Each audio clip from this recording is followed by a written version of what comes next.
থেকে যারা অবৈধভাবে শত শত কোটি টাকা তুলে নিয়ে সাধারণ বিনিয়োগকারীদের সর্বশান্ত করেছে সরকারি দলের হলেও তাদের বিরুদ্ধে আইনগত ব্যবস্থা নেওয়ার দাবি উঠেছে জাতীয় সংসদে।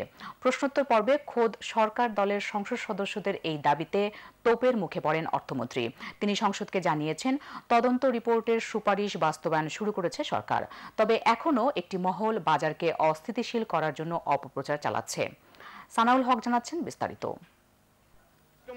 বলা হয় সিসিটিভি ধরা হবে, ওই ইত্তেফাক থেকে এই পর্যন্ত যারা গোলমাল করে, আরে যারা গোলমাল করে তাদের তো বুকে আঘাত লেগেছে বলে গোলমাল করে। শেয়ার বাজারে বিপর্যয়ের পর সংসদে এ নিয়ে এখন পর্যন্ত সবচেয়ে বেশি তোলপাড় হয়েছে সোমবার। মানা যায় না। প্রশ্নোত্তর পর্বে মুজিবুল হকের নির্ধারিত প্রশ্নের আগেই এ নিয়ে আলোচনা শুরু হয়। শেয়ার বাজার তদন্ত রিপোর্টে যাদের বিরুদ্ধে অভিযোগ করা হয়েছে তাদের বিরুদ্ধে কোনো ব্যবস্থা নেওয়া হয় না, আর তদন্ত কমিটির চেয়ারম্যানের বিরুদ্ধে মামলা হয় কেন তা জানতে চান একাধিক সংসদ সদস্য। মেইন যারা শত শত হাজার হাজার কোটি টাকা যারা নাকি আত্মসাৎ করেছে তাদের বিষয়ে মাননীয় অর্থমন্ত্রী আপনি কেন অধিকতর তদন্ত ব্যবস্থা করবেন? তাদের বিরুদ্ধে সরাসরি দুদকে তদন্ত জন্য পাঠান।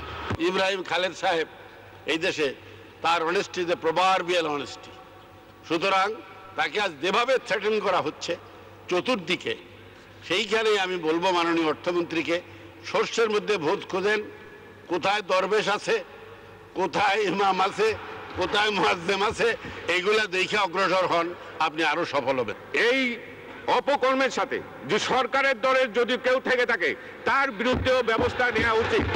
জননেত্রী শেখ হাসিনার গভর্নমেন্ট এর থেকে কোনো বেনিফিট নেয় নাই বা বেনিফিট নিতে চায় না, এবং এর দায়িত্ব তারা নিতে পারে না। কোথায় রহস্য যাদের বিরুদ্ধে ব্যবস্থা নেওয়া যাবে না? অর্থমন্ত্রী তার বিবৃতিতে জানান, সরকার তদন্ত কমিটির প্রধানকে মামলার জন্য আইনি সহায়তা দেবে।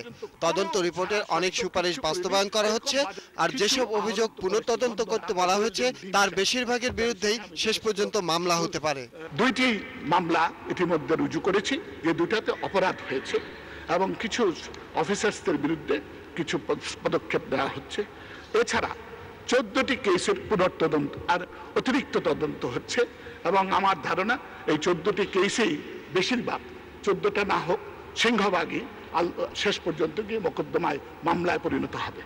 অর্থমন্ত্রী জানান, বাজেটে শেয়ার বাজারের উপর কি ধরনের কর আরোপ করা হচ্ছে তা এখনো ঠিক করা হয়নি, অথচ এই ইস্যুতে বাজারকে নতুন করে অস্থিতিশীল করছে একটি মহল। 100 টাকাও কমতে পারে। সানাউল হক, এটিএন বাংলা, ঢাকা। সেটা জানি না।